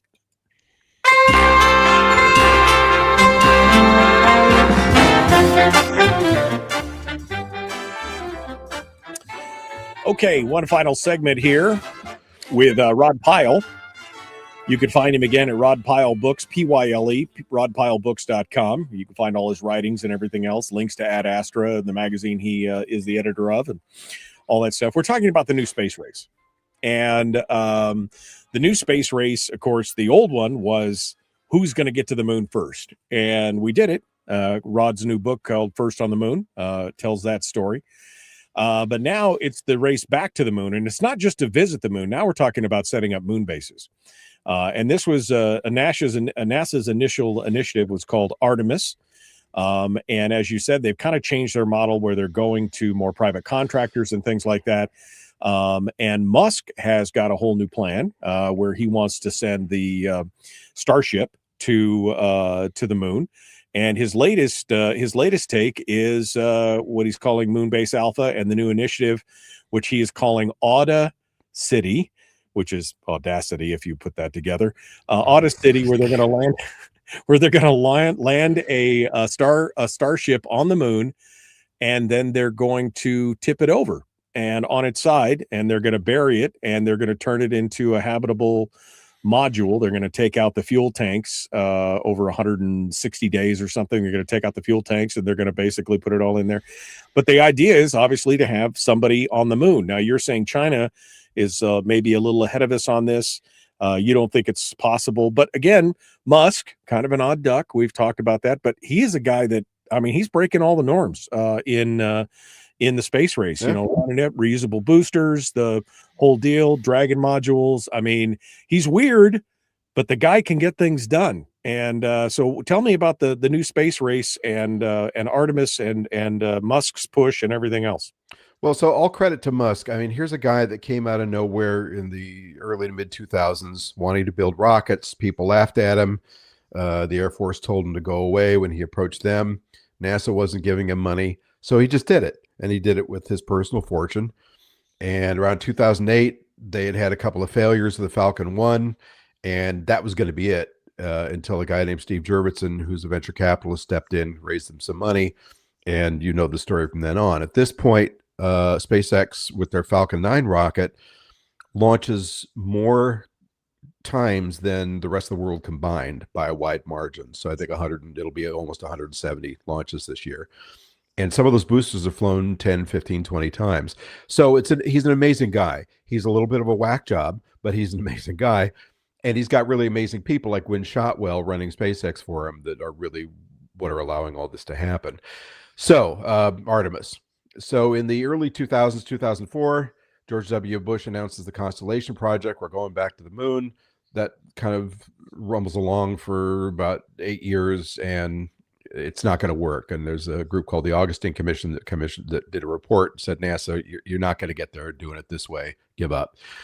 Out of that, they kept the SLS, the Space Launch System rocket, and the Orion capsule, and spun that into the Artemis program under Trump in 2016. And we've got everything but a lander. So it's like, okay, what are we going to do for a lander? So they opened that to competitive bidding from private industry. SpaceX won the bid. They said, yes, we'll use Starship, our one-size-fits-all spacecraft, to land on the moon. Well, if you ever looked at the moon, it's pretty bumpy and rocky and covered with craters and bulges and dips and stuff. And here's this very tall, high center of gravity, couple 100 feet big rocket that's going to land on its tail feathers, and then guys have to take an elevator or a ladder or a rope with knots in it or something down to the surface. So it didn't seem likely, but he worked on that for a number of years. At this point, here's the problem. We have the space capsule, seems to work, although there's some concerns about the heat shield. That's the Orion, built by Lockheed Martin. We've got the Space Launch System, built primarily by Boeing. Very expensive, but it works. It's a moon rocket we have. And then we've got this question mark with SpaceX. They've done 10 test flights of Starship. Various parts of it work for each one, but never does everything work exactly as planned.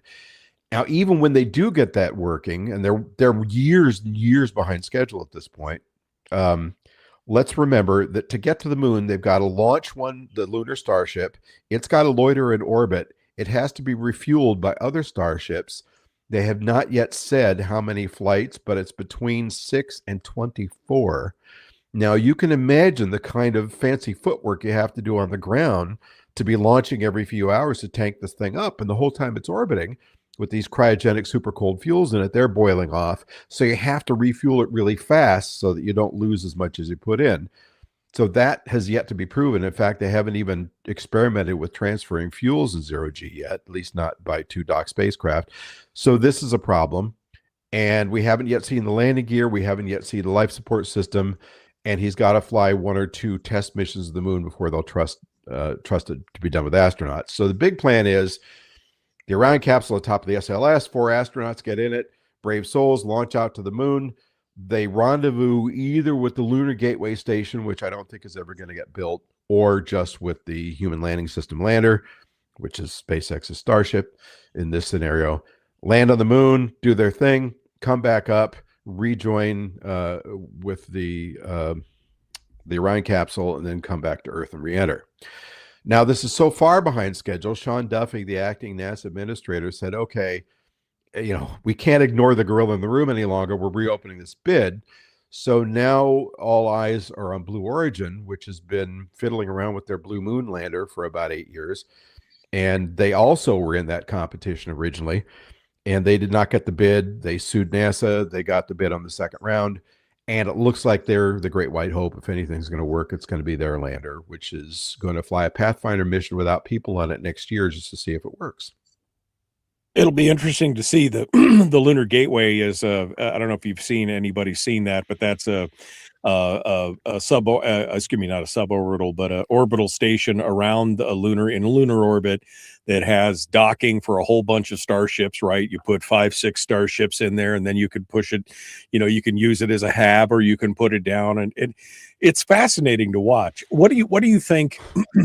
Give me, and we're down to the last 2.5 minutes. Yeah. A lot of time, but what do you think the over under is on whether or not we make it to the moon before 2030? What do you think? We're 4.5 years out. What do you think? This administration, for better or worse, has spent the last year dismantling NASA. I don't know any other way to say it. And the only part of it that hasn't had a hatchet put into its back is the Artemis program. Artemis actually got a little more money. Problem is they're losing a lot of their senior brain trust. These people work across divisions and from various field centers across programs. So it hasn't helped. Let's put it that way. We are going to have to get our EVA suits finished. They're still not done. And you got to have a lunar suit to explore. We haven't built one since the 1960s. We've got to have this lander's problem solved. And we got to work out if the heat shield on the Orion capsule is completely safe. It had more charring on it than was expected during its last comeback from the moon. It was flying uncrewed. Artemis 2 is supposed to do a loop around the moon in a couple of months, and they will be doing their 25,000 mile per hour reentry at Earth, and that's when we'll know if that shield works or not. Let's pray, because the last thing we want to do is lose people on the way back from the moon. Yeah. It's a fascinating technological challenge. I mean, you think we did it in the 60s. You think we'd be able to do it now with the advancement. It's like somebody said, I saw an interview one time where they were talking about we've lost the technology. How do you lose technology? We haven't.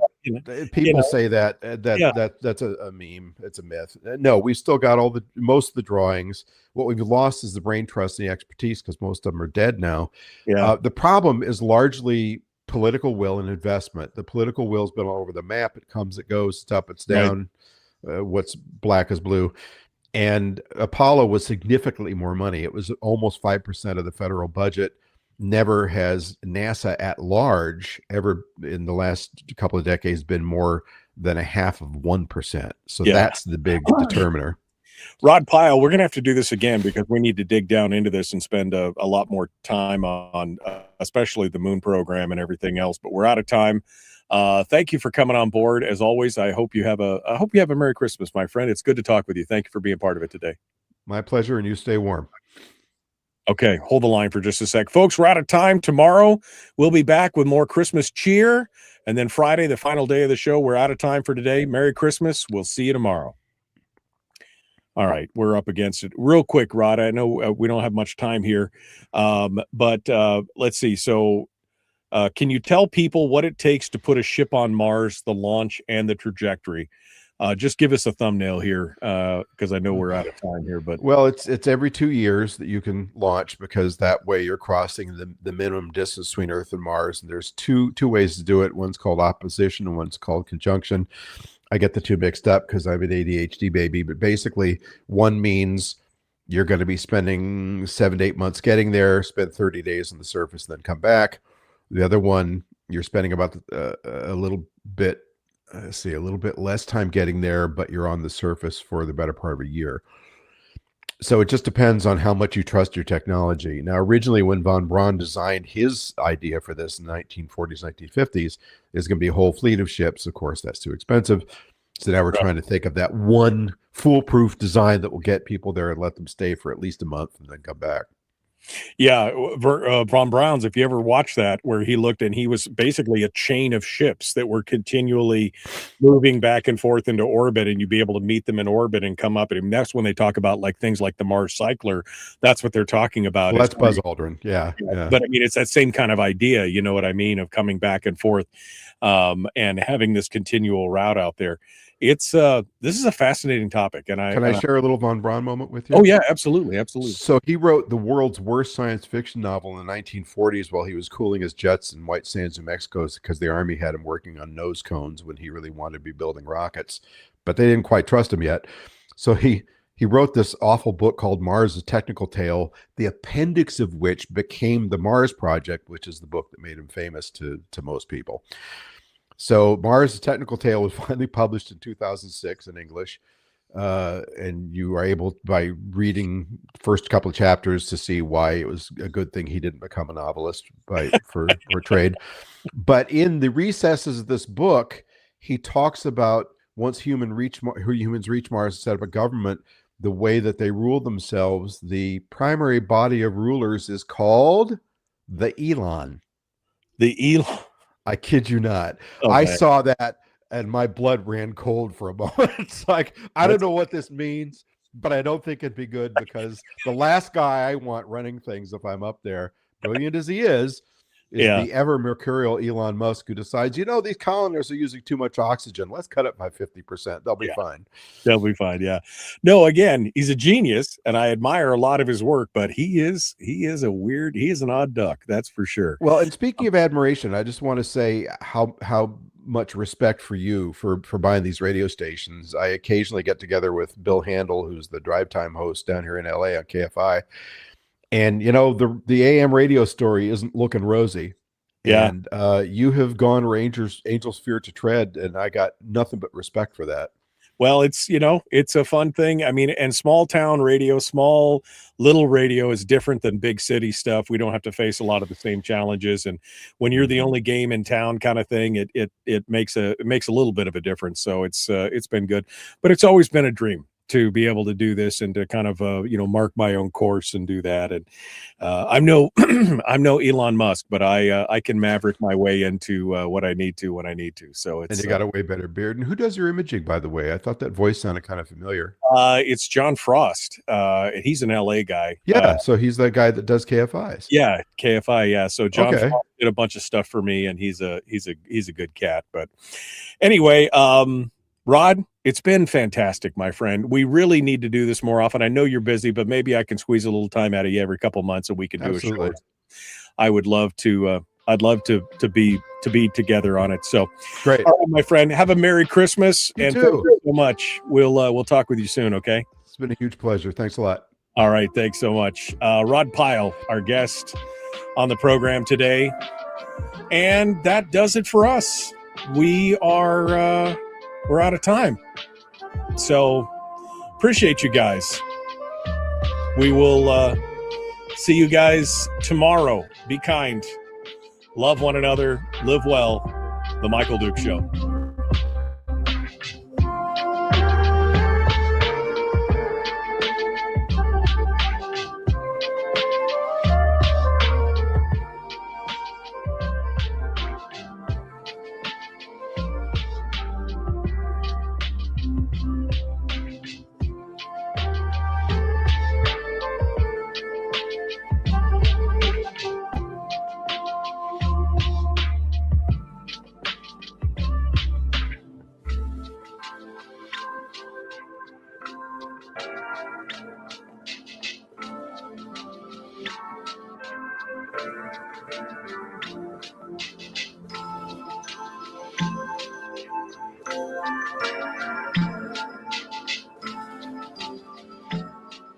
It's the Michael Dukes Show. Here's you in about 5 minutes. Oh no, I haven't started shopping yet. Oh no! Happy holidays. Take it easy. Streaming live every weekday morning, 6 to 9 a.m. on Facebook Live and MichaelDukesShow.com.